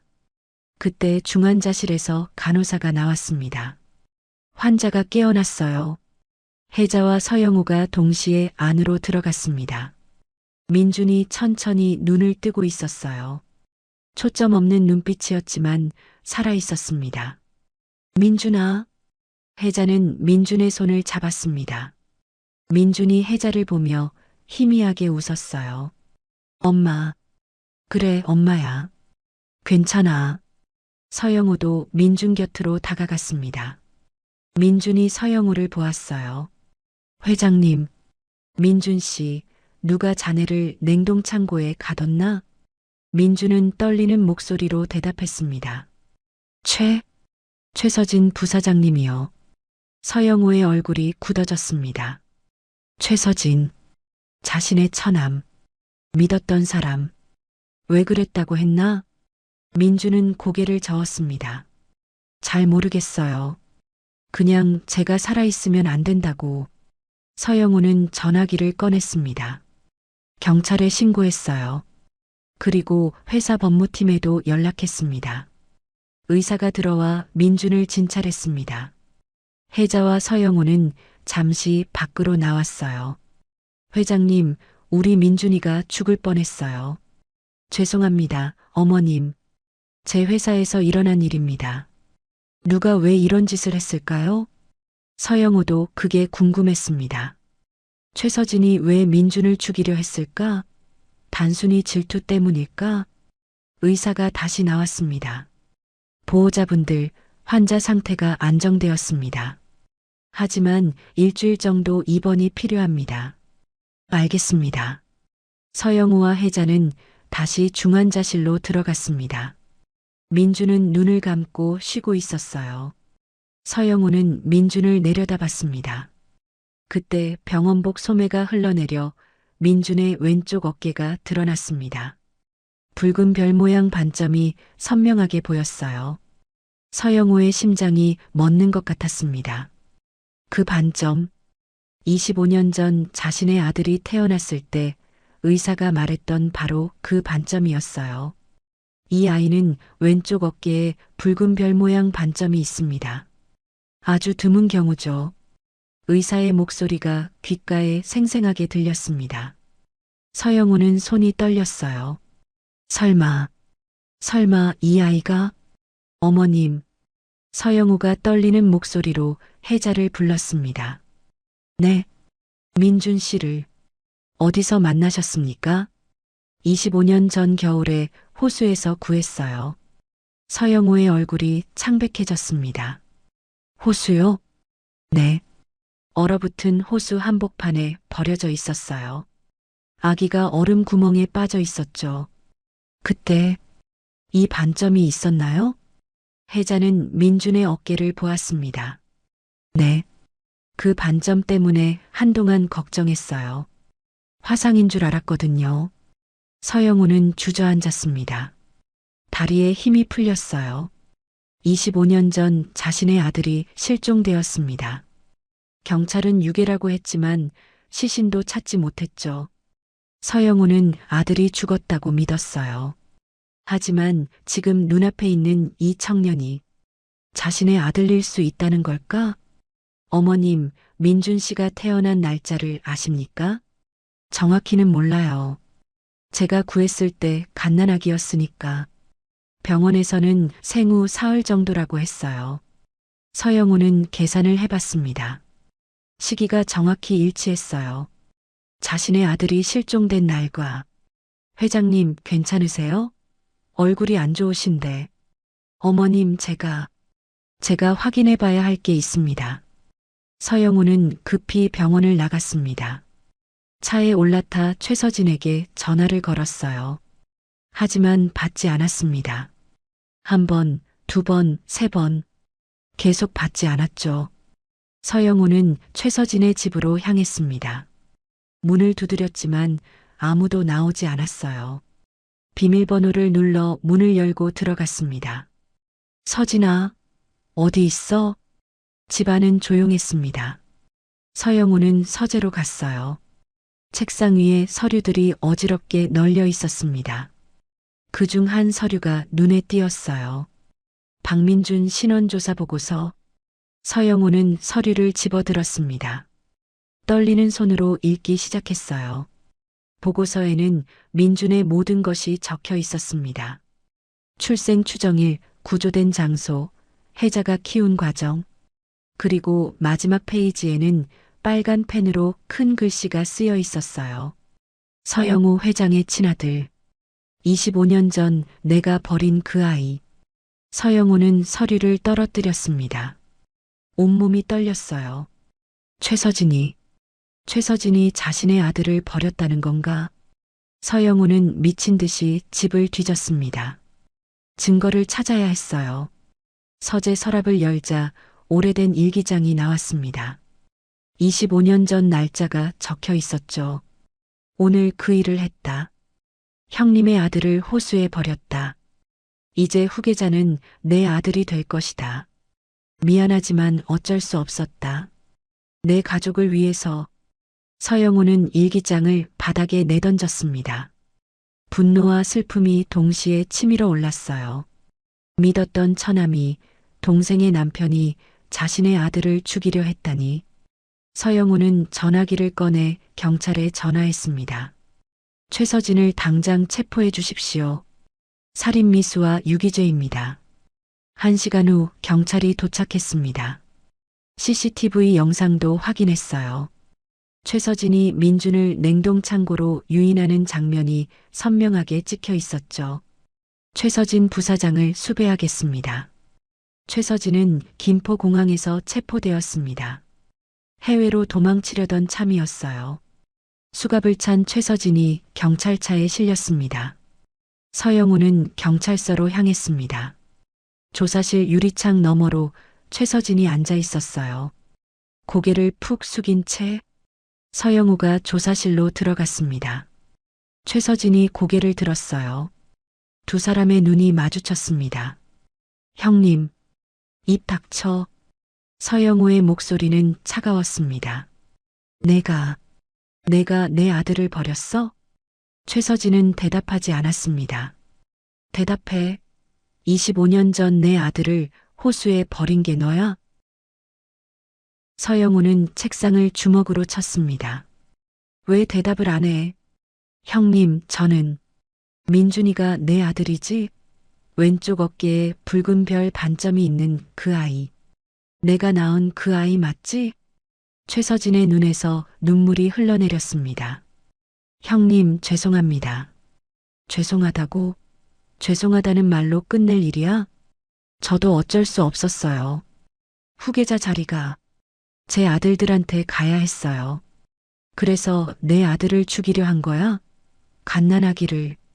최서진은 더 이상 변명하지 못했습니다. 형님, 정말 미안합니다. 하지만 그 아이가 살아서 돌아올 줄은 몰랐어요.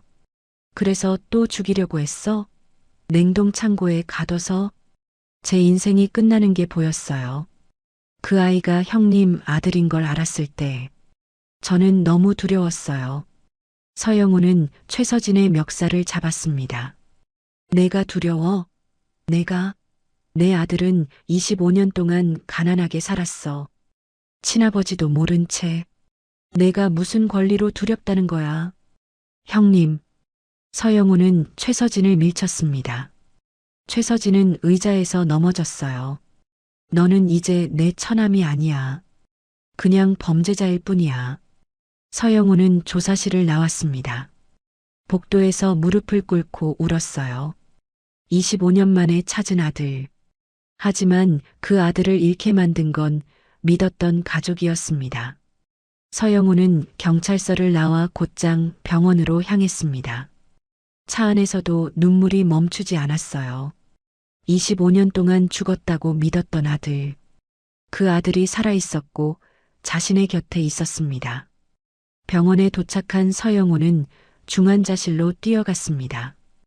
혜자가 여전히 민준 곁을 지키고 있었어요. 어머님, 회장님, 어디 갔다 오세요? 얼굴이 왜 그래요? 서영우는 혜자의 손을 잡았습니다. 어머님, 민준 씨는 제 아들입니다. 혜자는 무슨 말인지 이해할 수 없다는 표정이었어요. 무슨 말씀이세요? 25년 전 제 아들이 실종되었습니다. 갓난아기였죠. 그리고 바로 그날 어머님이 호수에서 민준 씨를 구하셨습니다. 혜자의 입이 벌어졌습니다. 그럼 민준이가 네, 제 친아들입니다. 왼쪽 어깨에 붉은 별 반점이 증거입니다. 태어날 때부터 있었던 반점이에요. 혜자는 민준을 내려다봤습니다. 25년 동안 자신의 아들이라고 믿었던 아이. 그런데 친부모가 있었다니. 회장님, 그럼 저는 혜자의 목소리가 떨렸습니다. 서영우는 혜자의 어깨를 잡았어요. 어머님은 민준 씨의 생명의 은인입니다. 진짜 어머니십니다. 어머님이 없었다면 민준이도 없었어요.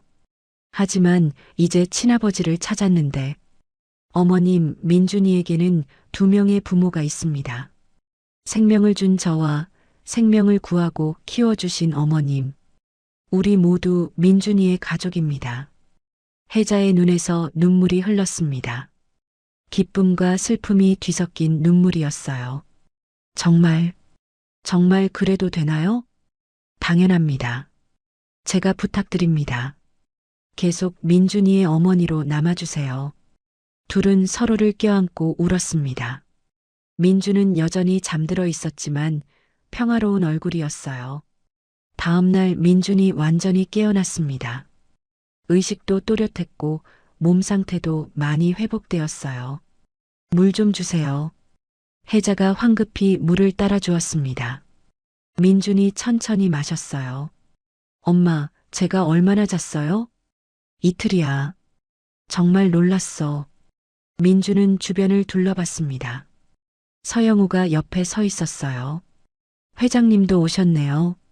서영우는 민준에게 다가갔습니다. 떨리는 손으로 민준의 손을 잡았어요. 민준 씨, 아니. 민준아. 네.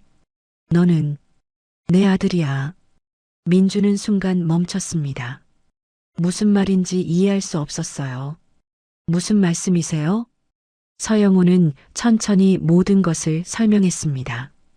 25년 전의 일, 최서진의 범행, 왼쪽 어깨의 반점, 그리고 혜자가 구조한 사실까지. 민주는 말문이 막혔습니다. 자신이 재벌의 아들이라니. 그것도 존경하던 서영우 회장의 아들이라니. 그럼 저는 내 친아들이야. 유전자 검사를 하면 확실히 증명할 수 있어. 민주는 혜자를 쳐다봤습니다. 혜자는 웃으며 고개를 끄덕였어요. 민준아, 좋은 일이야. 내 친아버지를 찾았잖아. 하지만 엄마는, 나는 언제나 내 엄마야. 그건 변하지 않아. 민준의 눈에서 눈물이 흘렀습니다. 서영우도 울었어요. 혜자도 함께 울었습니다. 세 사람은 손을 맞잡았어요. 일주일 후 유전자 검사 결과가 나왔습니다. 99.99% 일치. 민주는 서영우의 친아들이 확실했어요. 이 소식은 언론에도 알려졌습니다. 한성푸드 회장의 실종된 아들이 25년 만에 돌아왔다는 뉴스가 전국을 뒤덮었죠. 기적 같은 재회. 냉동 창고에서 시작된 운명의 반전. 가난한 배달원, 알고 보니 재벌 2세. 기자들이 병원 앞에 모여들었습니다. 서영우는 기자회견을 열었어요. 저는 오늘 25년 만에 제 아들을 되찾았습니다. 박민주는 제 친아들입니다. 플래시가 터졌습니다. 기자들이 질문을 쏟아냈어요. 아들을 어떻게 찾으셨습니까? 최서진 전 부사장의 범행을 알게 되었습니다. 그가 25년 전 제 아들을 유기했고 최근에는 살해하려 했습니다. 최서진은 왜 그런 짓을 했습니까? 후계자 자리를 노렸기 때문입니다. 하지만 정의는 반드시 승리합니다. 기자회견이 끝나고 서영우는 병실로 돌아왔습니다. 민주는 침대에 앉아 뉴스를 보고 있었어요. 아버지. 민준이 처음으로 서영우를 아버지라고 불렀습니다. 서영우의 가슴이 뜨거워졌어요. 그래, 아들. 제가 정말 잘할 수 있을까요? 재벌 아들 노릇을. 넌 이미 잘하고 있어. 실력으로 인정받았잖아. 하지만 사람들이 이제 저를 다르게 볼 거예요. 서영우는 민준의 어깨를 두드렸습니다. 그건 내가 증명하면 돼. 내 실력으로. 한편 최서진의 재판이 진행되었습니다. 검찰은 살인미수, 유기, 횡령 등 여러 혐의로 기소했어요. 증거는 명백했습니다. CCTV 영상, 일기장, 신원조사 보고서까지. 법정에서 최서진은 모든 혐의를 시인했습니다. 맞습니다. 제가 25년 전 서영우 회장의 아들을 호수에 버렸습니다. 방청석이 술렁였습니다. 서영우는 피고인석에 최서진을 노려봤어요. 그리고 최근 박민준 씨를 냉동 창고에 가둔 것도 맞습니까? 네, 맞습니다. 왜 그랬습니까? 제 욕심 때문이었습니다. 후계자 자리를 제 아들들에게 주고 싶었습니다. 검사가 물었습니다. 피고인은 반성하고 있습니까? 최서진은 고개를 들어 서영우를 바라봤습니다. 형님, 정말 죄송합니다. 하지만 만약 다시 돌아간다 해도 저는 같은 선택을 했을 겁니다. 제 가족을 위해서라면. 서영우는 자리에서 벌떡 일어났습니다. 내가 가족을 말해? 내 가족은 생각 안 했어? 판사가 망치를 두드렸습니다. 정숙하십시오. 재판은 계속되었고 결국 판결이 내려졌습니다. 피고인 최서진에게 징역 15년을 선고합니다. 최서진은 고개를 숙였습니다. 경찰이 그를 끌고 나갔어요. 서영우는 그 모습을 차갑게 지켜봤습니다. 법정을 나온 서영호는 기다리고 있던 민준과 혜자를 만났습니다. 끝났어요? 응. 15년이야.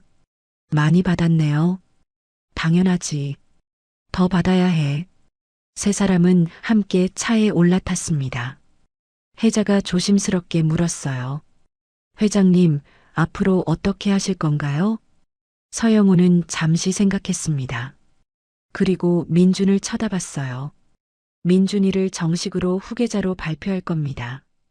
민준은 놀랐습니다. 아버지, 저는 아직... 아니야. 넌 이미 준비되어 있어. 회사 사람들도 다 알아. 내 실력을. 하지만 갑자기 이렇게 되면 사람들이 뭐라고 할지. 상관없어. 넌 내 아들이고 실력도 있어. 그걸로 충분해. 혜자가 민준의 손을 잡았습니다. 민준아, 내 아버지 말씀이 맞아. 너는 할 수 있어. 민준은 두 사람을 번갈아 봤습니다. 그리고 결심했어요. 알겠습니다. 최선을 다하겠습니다. 한 달 후 한성푸드 본사에서 대규모 기자회견이 열렸습니다. 서영우가 단상에 올랐어요. 오늘 이 자리에서 중요한 발표를 하겠습니다. 박민준 이사를 한성푸드의 공식 후계자로 지명합니다. 박수가 쏟아졌습니다. 민준이 단상으로 올라왔어요. 긴장한 표정이었지만 당당했습니다. 저 박민준은 한성푸드의 미래를 책임지겠습니다. 아버지께서 쌓아온 회사를 더욱 발전시키겠습니다. 기자들이 질문을 쏟아냈습니다. 25년 동안 가난하게 사셨는데 갑자기 재벌이 된 기분이 어떠세요? 민준은 잠시 생각했습니다. 솔직히 아직도 실감이 나지 않습니다. 하지만 제가 배운 것들이 있습니다. 가난하게 살면서 배운 검소함, 어머니께 배운 정성, 회사에서 배운 책임감. 이 모든 것을 바탕으로 일하겠습니다. 혜자 씨와의 관계는 어떻게 되나요? 혜자 어머니는 제 진짜 어머니입니다.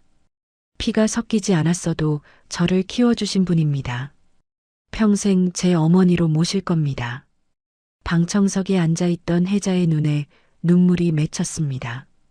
기자회견이 끝나고 민주는 회장실로 갔습니다. 서영우가 커피를 내왔어요. 잘했어. 아버지, 제가 정말 잘할 수 있을까요? 당연하지. 내가 보장해. 민주는 창밖을 내다봤습니다. 30층에서 내려다 보이는 도시. 이제 이 모든 게 자신과 관련된 세계였어요. 아버지, 응? 저 한 가지 하고 싶은 게 있어요. 뭔데? 해장국집을 하고 싶어요. 서영우는 놀랐습니다. 해장국집? 네. 제대로 된 해장국집이요. 엄마의 레시피로 만든. 서영우는 웃었습니다. 좋은 생각이다. 하지만 회장 일도 해야지? 물론이죠. 둘 다 할 겁니다. 욕심쟁이네. 아버지한테 배웠어요. 둘은 웃었습니다. 처음으로 진짜 부자처럼 웃었어요. 그날 저녁 세 사람은 함께 저녁을 먹었습니다. 고급 레스토랑이 아니라 혜자의 해장국집에서요. 엄마, 오늘도 맛있어요. 그래, 다행이다. 서영우도 국을 한 숟가락 떠먹었습니다. 정말 최고네요, 어머님. 회장님도 자주 오세요. 언제든 환영이에요. 고맙습니다. 세 사람은 해장국을 먹으며 이야기를 나눴습니다. 과거의 아픔, 현재의 기쁨, 미래의 희망. 모든 것이 이 자리에 있었어요. 문득 서영우가 혜자에게 물었습니다. 어머님, 저와 함께 민준이를 키워주시겠어요? 혜자는 놀랐습니다. 무슨 말씀이세요? 결혼해주세요, 어머님. 국자를 들고 있던 혜자의 손이 멈췄습니다. 민준도 눈이 커졌어요. 아버지, 갑자기 그게 무슨... 민준아, 나는 진심이야. 어머님을 존경하고 사랑해. 우리 진짜 가족이 되고 싶어? 혜자의 얼굴이 빨개졌습니다. 회장님, 저는 나이도 많고 배운 것도 없어요. 그런 건 중요하지 않아요. 당신의 마음이 중요하죠. 민준이 끼어들었습니다. 엄마, 저는 좋아요. 두 분 다 제 부모님이니까. 혜자는 한참을 생각했습니다. 그리고 조심스럽게 대답했어요. 저도 회장님이 좋아요. 같이 민준이를 지켜봐 주면 좋겠어요. 서영우는 혜자의 손을 잡았습니다. 민준은 두 사람을 보며 웃었어요. 차가운 호수에서 시작된 이야기가 따뜻한 가족의 이야기로 바뀌는 순간이었습니다. 석 달 후 조촐한 결혼식이 열렸습니다. 서영우와 혜자의 결혼식이었어요. 장소는 화려한 호텔이 아니라 작은 교회였습니다. 혜자가 원한 곳이었죠. 너무 큰 데서 하면 부담스러워요. 어머님이 원하시는 대로 하죠. 하객은 100여 명 정도였습니다. 회사 임원들과 가까운 지인들만 초대했어요. 민준이 양가 대표로 단상에 올랐습니다. 오늘 이 자리에 모여주신 모든 분께 감사드립니다. 민준의 목소리는 떨렸지만 힘이 있었어요. 두 분은 저에게 생명을 주신 분들입니다. 한 분은 저를 낳아주셨고 한 분은 저를 살려주셨습니다. 그리고 오늘 두 분이 하나가 되십니다. 박수가 터져 나왔습니다. 서영우와 혜자가 입장했어요. 혜자는 순백의 한복을 입고 있었습니다. 화려하지 않았지만 우아했어요. 서영우는 검은색 한복을 입었습니다. 목사님이 물었습니다. 신랑 서영우 씨, 신부 김혜자 씨를 평생 사랑하고 아끼며 행복하게 해주시겠습니까? 네, 그렇게 하겠습니다. 신부 김혜자 씨, 신랑 서영우 씨를 평생 사랑하고 돌보며 함께 하시겠습니까? 혜자는 잠시 눈물을 닦았습니다. 네, 그렇게 하겠습니다. 그럼 반지를 교환하십시오. 서영우가 혜자의 손에 반지를 끼워 주었습니다. 혜자도 서영우에게 반지를 끼워 주었어요. 두 사람의 손은 떨리고 있었습니다. 이제 신랑은 신부에게 입맞춤하셔도 좋습니다. 서영우는 조심스럽게 혜자의 뺨에 입을 맞췄습니다. 박수가 쏟아졌어요. 민주는 단상 아래에서 울고 있었습니다. 기쁨의 눈물이었죠. 피로연이 시작되었습니다. 하객들이 하나둘 인사를 건넸어요. 축하합니다, 회장님. 고맙습니다. 김태훈 팀장도 왔습니다. 민준 씨, 정말 축하해요. 부모님이 결혼하시다니. 고맙습니다, 팀장님. 앞으로 우리 회사 잘 부탁해요. 후계자님, 열심히 하겠습니다. 강민호도 다가왔습니다. 예전에 민준을 질투하던 그 직원이었죠.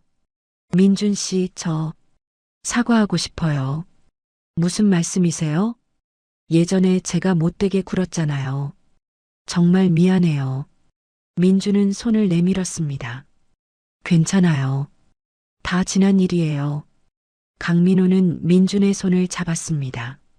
둘은 악수를 나눴어요. 피로연이 끝나고 저녁이 되었습니다. 세 사람은 함께 새로운 집으로 향했어요. 서영우가 마련한 집이었습니다. 크지 않지만 아늑한 단독주택이었죠. 여기서 살 거예요? 민준이 물었습니다. 응. 너무 큰 집은 싫대.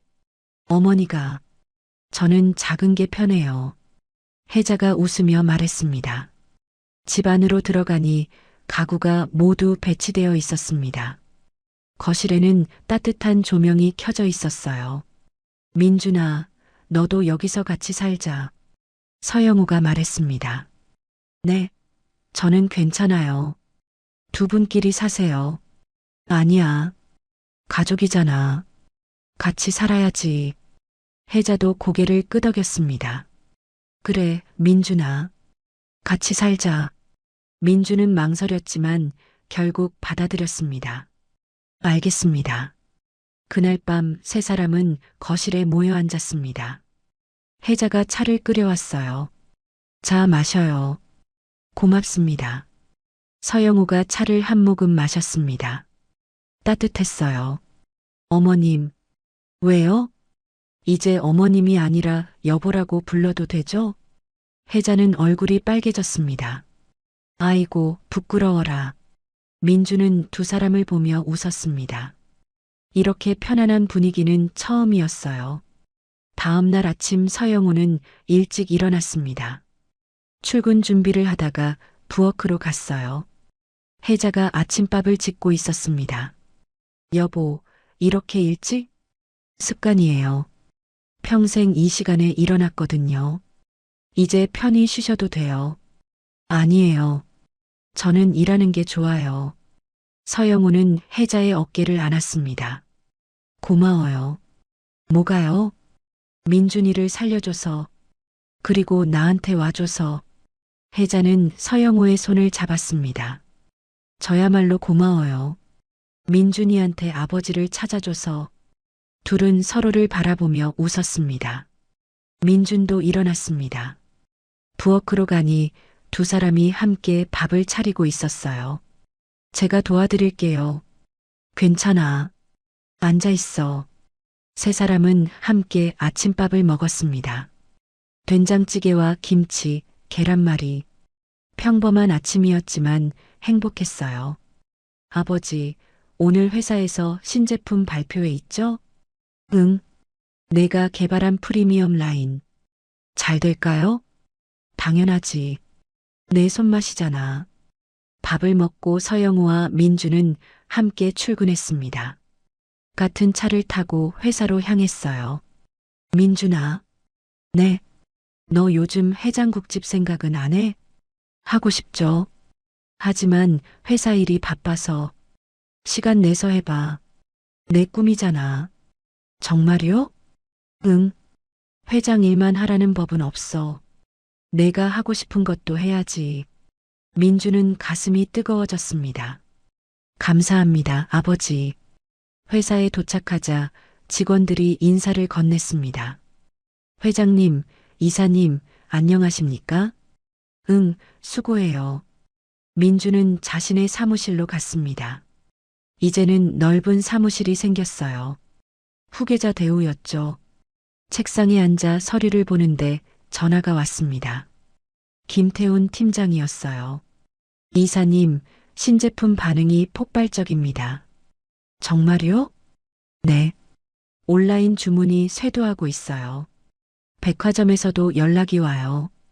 민주는 기뻤습니다. 자신이 만든 제품이 사람들에게 인정받는다는 게. 팀장님 고생하셨어요. 아니에요. 이사님 덕분이죠. 전화를 끊고 민주는 창밖을 내다봤습니다. 높은 빌딩들 사이로 햇살이 비쳤어요. 점심시간이 되었습니다. 민주는 서영우와 함께 식사를 하러 갔어요. 회사 식당이 아니라 밖으로 나갔습니다. 어디 가요, 아버지? 특별한 곳. 차는 시장 쪽으로 향했습니다. 민주는 알아차렸어요. 설마. 차가 멈춘 곳은 혜자의 해장국집이었습니다. 아직 문을 닫지 않고 있었어요. 여보가 아직도 가게를 하고 있어. 못 말리겠더라. 둘은 가게로 들어갔습니다.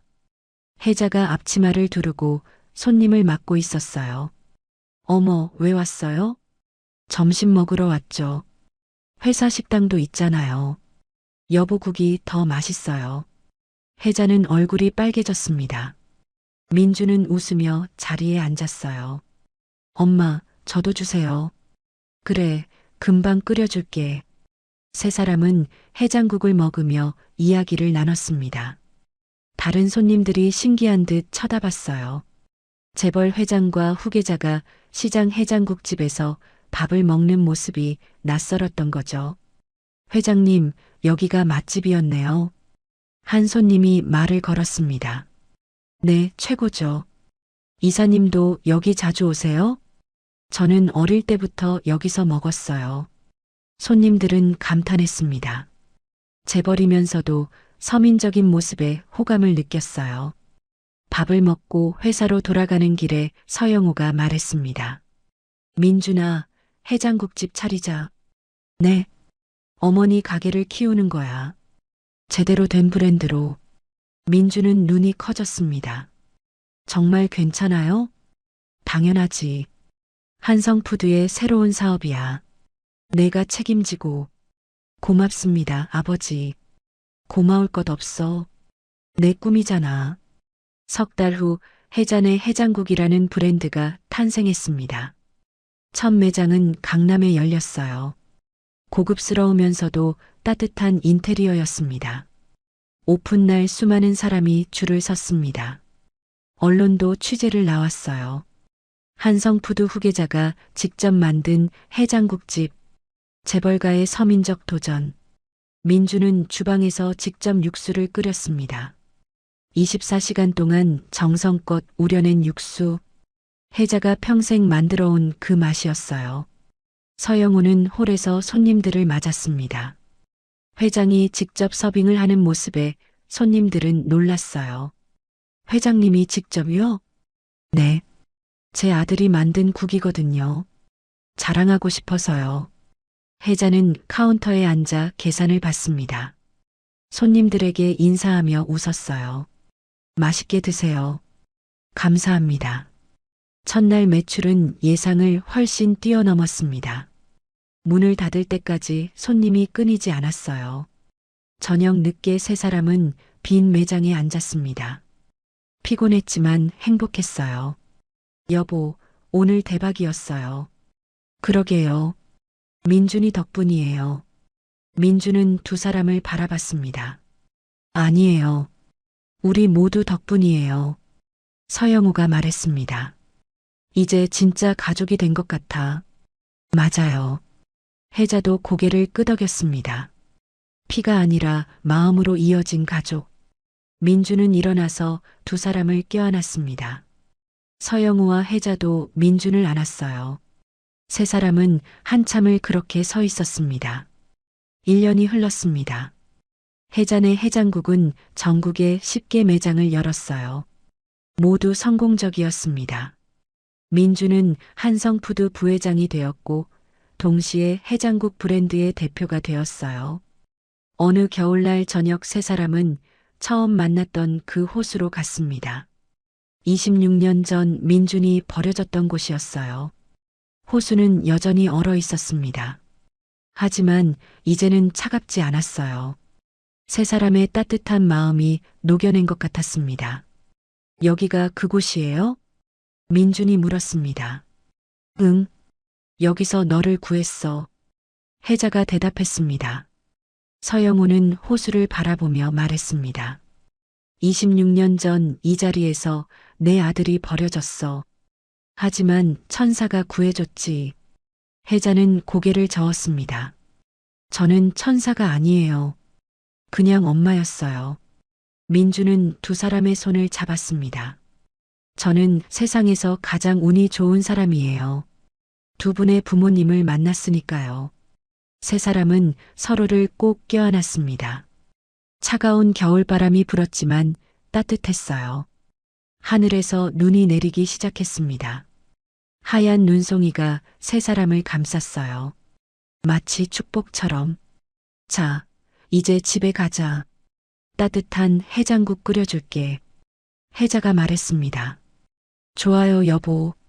엄마, 저도 도와드릴게요. 세 사람은 손을 잡고 차로 향했습니다. 뒤돌아보니 호수가 달빛을 받아 반짝였어요. 차갑게 얼어 있었지만 아름다웠습니다. 버려진 별빛이 다시 빛나는 순간이었습니다. 집에 도착해 세 사람은 함께 저녁을 준비했습니다. 해자는 육수를 끓이고 서영우는 상추를 씻고 민주는 밥을 지었어요. 식탁에 둘러앉아 해장국을 먹으며 세 사람은 웃었습니다. 창밖으로 눈이 계속 내렸지만 집안은 따뜻했어요. 맛있다. 그치? 엄마표가 최고지. 당연하죠. 서영우가 민준에게 물었습니다. 민준아, 행복하니? 민준은 고개를 끄덕였습니다. 네, 아버지. 정말 행복해요. 나도 행복해. 해자도 웃으며 말했습니다. 저도요. 세 사람의 손이 식탁 위에서 만났습니다. 피로 이어지지 않았지만 마음으로 이어진 가족. 차가운 호수에서 시작된 이야기는 따뜻한 밥상 앞에서 완성되었습니다. 눈은 밤새 내렸고 세상은 하얗게 변했습니다. 하지만 그 집 창문에서는 따뜻한 불빛이 새어나왔어요. 그 불빛은 마치 별처럼 빛났습니다. 버려진 별빛이 아니라 이제는 가족의 별빛으로